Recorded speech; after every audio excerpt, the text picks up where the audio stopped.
هەڵسەنگاندنی هاوبەشی حیزبی کۆمۆنیستی ئێران و ڕێکخراوی کرێکارانی شۆڕشگێر ڕاهی کاریگەر. ترسی کۆماری ئیسلامی لە شادی و خۆشی خەڵک.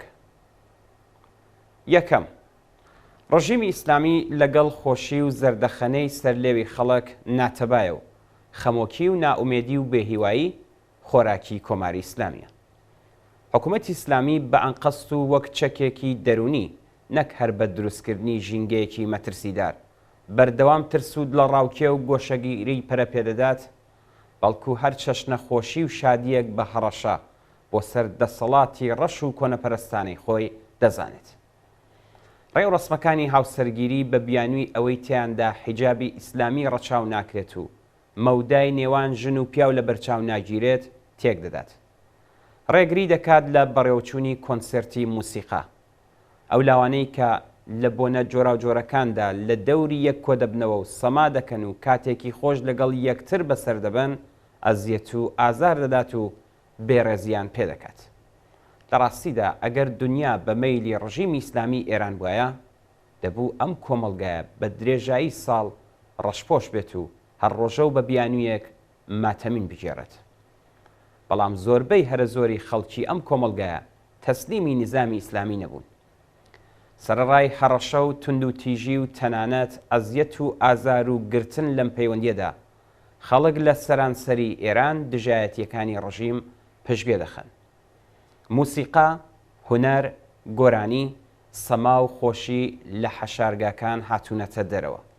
لە بەرامبەر فەرهەنگی کۆنەپەرستانەی زاڵدا فەرهەنگی خۆراگری پێشکەوتن خوازانە سەری هەڵداوە. کۆماری ئیسلامی نەیتوانیوە بەر بە شادی و بەختەوەری و خۆشەویستی خەڵک بۆ ژیان بگرێ و لەم بوارەدا سەری لەبەر دراوە و هەڵەکانی بێ ئاکامە. ئەم خۆشەویستیە بۆ ژیان هەمان ئەو هێزەیە کە ڕژیمی بە تەواوی نیگەران کردووە. ماوەیەک لەمەوبەر گرتە ڤیدیۆیەکی سەما و خۆشی و گۆرانیەکی فولکلۆری گیلەکی پیرەپیاوێکی خەڵکی ڕاشت بە ناوی سادق باقری ناسراو بە مام سادق لە تۆڕی کۆمەڵایەتی ئینستاگرامدا بڵاو کرایەوە کە لەلایەن بەکارهێنەرانی سۆشیال میدیاوە پێشوازیەکی زۆری لێکرا. دوا بە دوای بڵاوبوونەوەی ئەم ڤیدیۆیە پۆلیس مام سادق و 12 کەس لە چالاکانی فەرهەنگی ڕەشتیان دەست بەسەر کرد. هەروەها لەلایەن بەشی چاودێری شوێنە گشتیەکانەوە ئاگاداریەک سەبارەت بە پلۆمکرانی 4 ناوەندی سنفی سەما و گۆرانی دەرچوو. ئەم کردەوە سەرکوتگەرانەی حکوومەت لەگەڵ شەپۆلێک لە کاردانەوەی گەنجانی وڵات بەرەوڕووبەوە. لە چەند ڕۆژی ڕابردوودا هاشتەکی مام سادق بوو بە ترندێکی جیهانی و لەگەڵ ئەوەشدا ئاستی ئەو گرتە ڤیدیۆیانەی کە بە لاساییکردنەوەی موسیقا و سەماکەی پشگیریان لێکرد ئەوەندە بەربڵاو بوو کە دەسەڵاتی ناچار کرد مام سادق ئازاد بکات و تەنانەت نکۆڵی لە دەست بەسەرکردنەکەشی بکات. ئەم کاردانەوە جەماوەریانە نیشانیدا کە ئاستی خەبات و خۆراگری مەدەنی تا چەند لە کۆمەڵگا بەربڵاوە. ئەم خۆراگریە مەدەنیە بەربڵاوە لەسەر بەستێنی ناڕزایەتیە داخوازیە تەوەرەکانی بزوتنەوە کرێکاریەکان، خانەنشینەکان، پەرستاران و هیتر. ئەوە نیشان دەدات کە کۆمەڵگا چۆن خۆی ڕێکدەخات و بەرخۆدان و خەباتی خۆی پەرە پێدەدات و خۆی بۆ تێکشکاندنی هێزی فاشیستی دەسەڵات ئامادە دەکات. دووهەم، ڕۆژی 10 دەسامبر لە ئۆسلۆ پایتەختی نۆڕوێژ ڕێوڕسمی بەخشینی خەڵاتی ئاشتی نۆبێل بە نەرگس محەممەدی بەڕێوەچوو. دوا بە دوای ئەوە لە پارلەمانی ئوروپا لە برۆکسل ڕێوڕسمی بەخشینی خەڵاتی ساخارۆڤ بە ژینە واتە مەحسا ئەمینی و بزوتنەوەی ژن ژیان ئازادی بەڕێوەبرا. بەخشینی ئەم خەڵاتە سەرڕای پاڵنەر و ئامانجە ناسراوەکانی پشتیان و هەروەها شێوەی ڕێخستنی مەراسمی خەڵاتکردنەکان و پێک هاتەی ئاراستەیی بانکێشکراوان و لێکەوتە لاوەکیەکانی لە ڕووی بابەتیەوە لە ڕاستیدا دەنگدانەوەی خواستی ژنانی ئێران بوو لە ئاستی جیهانیدا. ئەمڕۆ پرسی ژنان لە ئێران و خەبات و خۆراگری ئەوان لە دژی کۆنەپەرستی مەسهەبی و ئاپارتایدی جنسی و لە پێناو دەستەبەرکردنی مافی یەکسان بۆ ژنان و پیاوان لە هەموو بوارەکاندا بۆ تا ئاڵنگاریەکی گەورەی بەردەم کۆماری ئیسلامی. ئەم بزوتنەوە سیاسیەی ژنانی بوێری ئێران ڕژیمی کۆماری ئیسلامی تا لێواری داڕمان بردووە. لە ئاوا هەلومەرجێکدا سەرەڕای ئەوەی کە خەڵاتی نۆبێلی ئاشتی زۆر سیاسی و لە پرەنسیبدا زۆر کۆنەپەرستانەیە، بەڵام پێدانی ئەم خەڵاتە لەم کات و بارودۆخە سیاسیەدا دەنگی بزوتنەوەی ژن ژیان ئازادی لە ئاستێکی بەربڵاوتردا بە جیهان دەگەێنێت.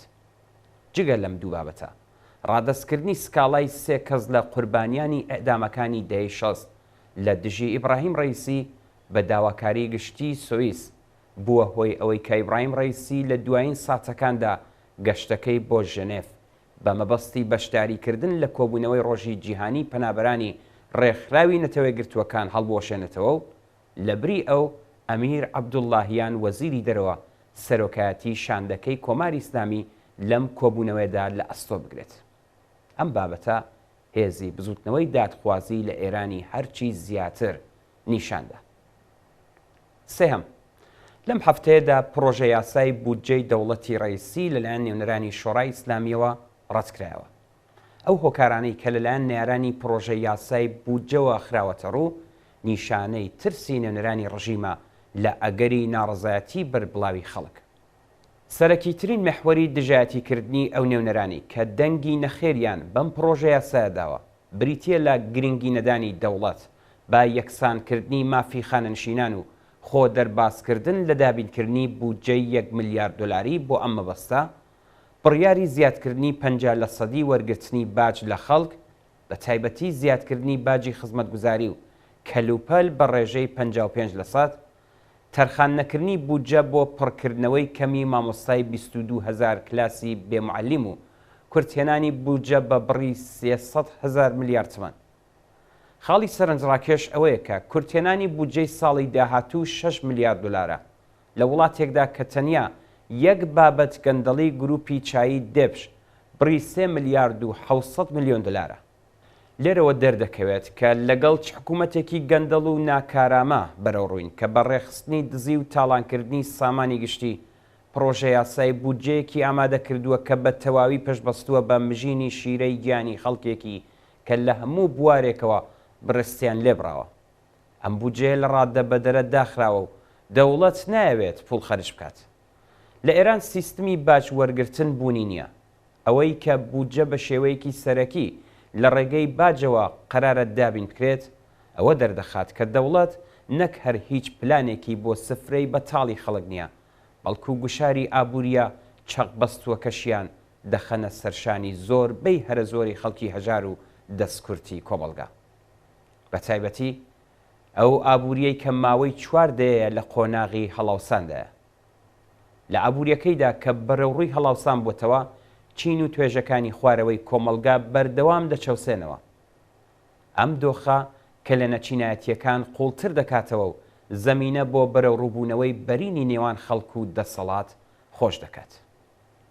چوارم، ڕێکەوتی 18 دەسامبر ڕۆژی جیهانی کۆچبەرانە. لە سەروبەندی ئەم ڕۆژە جیهانیەدا بەلەمێکی هەڵگری دەیان کۆچبەر کە بەنیاز بوون خۆیان بگەێنە ئوروپا لە کناراوەکانی لیبی وەرگەڕا و زیاتر لە 60 کەس گیانیان لەدەستدا کە ژمارەیەکیان منداڵ بوون. بە گوێرەی راپۆرتی ڕێکخراوی کۆچی نێودەوڵەتی نەتەوەیە گرتووەکان، تەنیا لەم ساڵدا زیاتر لە 2250 کەس گیانیان لەدەستاوە و دەریای ناوەڕاست هێشتا یەکێکە لە مەترسیدارترین ڕێگاکانی کۆچ لە جیهاندا. یەکێتی ئوروپا بە پێی ڕێکەوتنێکی فەرمی بڕیاریدا ئۆپراسیۆنی ڕزگاریکردنی پەنابەران سنووردار بکات. سیاسەت مەدارە خزمەتکارەکانی خاوەنانی سەرمایە لە ئوروپای ناوەڕاست بە تاڵانکردنی سامانە سروشتیەکان و چەوسانەوەی لە ڕاددەبەدەری هێزی مرۆیی و سەپاندنی ستەم و سرەڕۆیی، هەڵگیرساندنی شەڕ و تێکدانی ژینگە و هەروەها پێدانی ملیاردتا دلار بە وڵاتانەی کە لەسەر ڕێگای چوونی پەنابەران بۆ ئوروپان ڕۆڵێکی ڕاستە و خۆیان هەیە لە کوشتاری پەنابەراندا. ئەوان سنوورەکان دادەخەن، بودجەی ئۆپراسیۆنەکانی فریاکەوتنی دەریایی دەبڕن بەو پاساوەی کە ئەم خزمەت گوزاریانە هانی کۆچبەرانی نوێ دەدەن. هیچ گومانێک لە دژە ئینسانی بوون و جنایەتکارانە بوونی ئەو سیاسەت و پاساوکردنەدا نییە. هێزە دەریایی و ئاسمانیەکانی ئوروپا کە بە پێشکەوتوترین تەکنۆلۆژیای ئەم سەردەمە تیارکراون توانایی کۆنتترۆلکردنی بست بە بستی دەریای ناوەڕاستیان هەیە. ئەوان دەتوانن شوێن پێی هەر بەلەمێک لە شوێنی وەڕێکەوتنەوە تا شوێنی مەبەست بگرن و پێش ئەوەی لەگەڵ مەترسی نقمبوون بەرەو ڕوو ببنەوە بەهانانەوە بچن. بەڵام بە ئەن قەست ئەم تواناییە بۆ ڕزگارکردنی گیانی پەناخوازان بەکارناهێنن. نەک هەر لە بەکارهێنانی ئەم تواناییە بۆ ڕزگارکردنی پەنابەران دەریغ دەکەن، بەڵکو بە مەبەستی شوێنگرتنی بەلەمی پەنابەران و دانی زانیاری بە میلیشیاکانی دەسەڵاتدار لە لیبی کەڵکی لێوەردەگرن. لەمڕۆوە گیان لە دەستانی پەنابەران یان دەست بە سەرداگرتنی ئەو بەلەمانە و گواستنەوەی پەنابەران بۆ لیبی و بەکارهێنانیان وەک کۆیلا لە زۆمرەی کردارە نامرۆڤانەکانی سیاسەتمەدارانی ئوروپایە. ئۆپراسیۆنێکی کە لەلایەن یەکێتی ئوروپا و لە چوارچێوەی پرۆگرامی فرۆنتێکسدا جێبەجێ دەکرێت و ساڵی ڕابردوو لەلایەن ڕۆژنامە نووسانەوە ئاشکرا کرا و سەرنجی ڕایگشتی بەرەو لای خۆی ڕاکێشە. ئەوەی کە ئەمڕۆ وڵاتانی ئەندامی یەکێتی ئوروپا دەرهەق بە پەناخوازان دەیکەن نمونەیەکی ئاشکرای تاوان لە دژی مرۆڤایەتیە. پێنجەم، جنایەتەکانی ئەرتەشی ئیسرائیل لە غەزە هەروە بەردەوامە. ڕایگشتی جیهانی بە شێوەیەکی ئاشکرا لە دژی دەوڵەتی ئیسرائیل هەڵگەڕاوەتەوە. دەوڵەتی نەتەنیاهو دەیەوێت ڕێکەوتنە نێودەوڵەتیەکان سەبارەت بە پێکهاتنی دوو وڵات لە دراوسایەتی یەکتردا ڕەت بکاتەوە. ئەم هێرش و داگیرکاریەی دەوڵەتی ئیسرائیل کەمڤێنەترین و کاولکارترین جۆری هێرش و داگیرکاریە. ئەم جۆرە داگیرکاریە دەیەوێت ئەو خاکە پاکسازی بکات، دانیشتوانەکەی واتە فلستینیەکان کۆمەڵکۆژ یان ئاوارە بکات و خەڵکانی تر لە شوێنی ئەوان نیشتەجێ بکات. پێشتر جنایەتی ئوروپاییەکانمان کاتێک کە سوورپێستە ئەمریکایەکانیان لەناوبەرد زەویەکانیان داگیرکردن و خۆیان وەک خاوەنی هەمیشەیی ئەو ناوچەیە ناساند ئەزمون کردووە. دۆخێکی هاوشێوەش لەلایەن ئینگلیسیەکانەوە لە ئوسترالیا پێکات. ڕێک ئەم سیاسەتە لەلایەن دەوڵەتی ڕەگەزپەرستی ئیسرائیلەوە لە فلستین بەڕێوە دەچێت. پێویستە بەردەوام ئەم سیاسەتە جنایەتکارانەیە لە قاو بدرێت، سیاسەتێکی کە جیهانی کردوتە مەیدانی کوشتاری خەڵکی بێتاوان، سیاسەتێکی کە بە وەسیلەی مەسەب و ناسیۆنالیزم، قازانجپەرستی و داگیرکاری و چەوسانەوە مرۆڤەکان لە دژی یەکتر هان دەدەن و بەگژ یەکتریاندا دەکەن.